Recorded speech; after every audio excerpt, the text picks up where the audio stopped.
আজ কোচবিহারে ভারত জোড়ো ন্যায়যাত্রার ১২তম দিন কোচবিহারে পৌঁছে গিয়েছেন রাহুল গান্ধী এবং এই কোচবিহারের দিয়েই বাংলায় প্রবেশ করবে। আর ঠিক তখনই কোচবিহারে গো ব্যাক স্লোগান তুলে প্ল্যাকার্ড দেখা গেল রাহুল গান্ধীর ভারত জোড়ো ন্যায়যাত্রা সবার আগে আগে এই প্ল্যাকার্ড দিয়ে আটকানোর চেষ্টা করা হচ্ছে, যেখানে লেখা রয়েছে গো ব্যাক স্লোগান, অর্থাৎ গো ব্যাক স্লোগান দেওয়া হচ্ছে রাহুল গান্ধীকে ভারত জোড়ো ন্যায়যাত্রায়।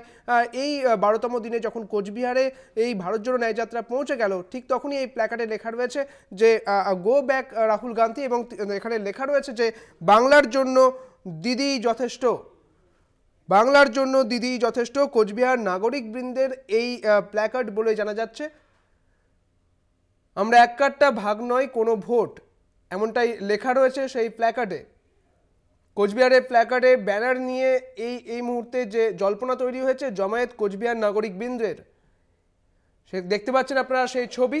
প্রথম খবর কলকাতা টিভির পর্দায় বিভিন্ন প্ল্যাকার্ড রয়েছে এবং সেখানে লেখা রয়েছে গো ব্যাক স্লোগানও দেওয়া হয়েছে এই জমায়েতের মধ্যে। কোচবিহার নাগরিক বৃন্দের এই জমায়েত বলে জানা যাচ্ছে। কোচবিহারে প্ল্যাকার্ড এবং এই প্ল্যাকার্ডে লেখা রয়েছে বিভিন্ন কিছু, যেখানে বলা হচ্ছে বাংলার জন্য দিদি যথেষ্ট, সেই সঙ্গে গো ব্যাক স্লোগানও দেওয়া হচ্ছে। আমরা এক কাট্টা ভাগ নয় কোনো ভোট, মমতার নামেই আমরা বাংলায় ভোট লড়বো, এমনটাই বলা হচ্ছে। সেই সঙ্গে রাহুলকে গো ব্যাক স্লোগানও দেওয়া হয়েছে। কোচবিহারে প্ল্যাকার্ড ব্যানার নিয়ে জমায়েত কোচবিহার নাগরিক বৃন্দের।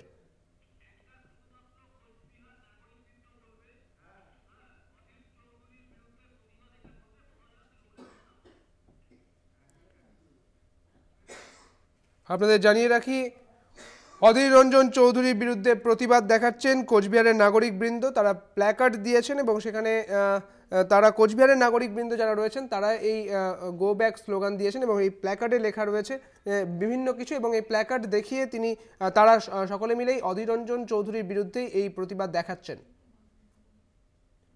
অধীরকে গো ব্যাক দেওয়ার জন্য জমায়েত। মূলত এই ভারত জোড়ো ন্যায়যাত্রায় আজ অধীর রঞ্জন চৌধুরীও রয়েছেন এবং এই অধীর রঞ্জন চৌধুরীকেই একেবারে গো ব্যাক বলছেন কোচবিহারের নাগরিক বৃন্দ। তাদের এই তারা প্ল্যাকার্ড রেখেছেন এবং সেই প্ল্যাকার্ডে তারা বাংলার জন্য দিদি যথেষ্ট বলছেন এবং অধীর রঞ্জন চৌধুরীকে গো ব্যাক স্লোগান দিচ্ছেন। কোচবিহার নাগরিক বৃন্দের জমায়েত, যেখানে অধীর রঞ্জন চৌধুরীকে বলা হচ্ছে গো ব্যাক।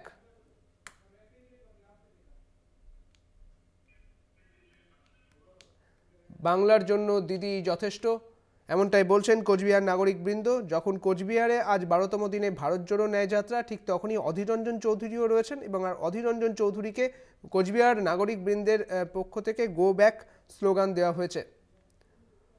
অধীর চৌধুরীর বিরুদ্ধে প্রতিবাদ দেখাচ্ছেন কোচবিহারের নাগরিক বৃন্দ। আপনারা দেখছেন সেই ছবি। প্রথম খবর কলকাতা টিভির পর্দায় অধীরকে গো ব্যাক স্লোগান কোচবিহার নাগরিক বৃন্দের। অধীর চৌধুরীর বিরুদ্ধে প্রতিবাদ জানাচ্ছে কোচবিহার নাগরিক বৃন্দ।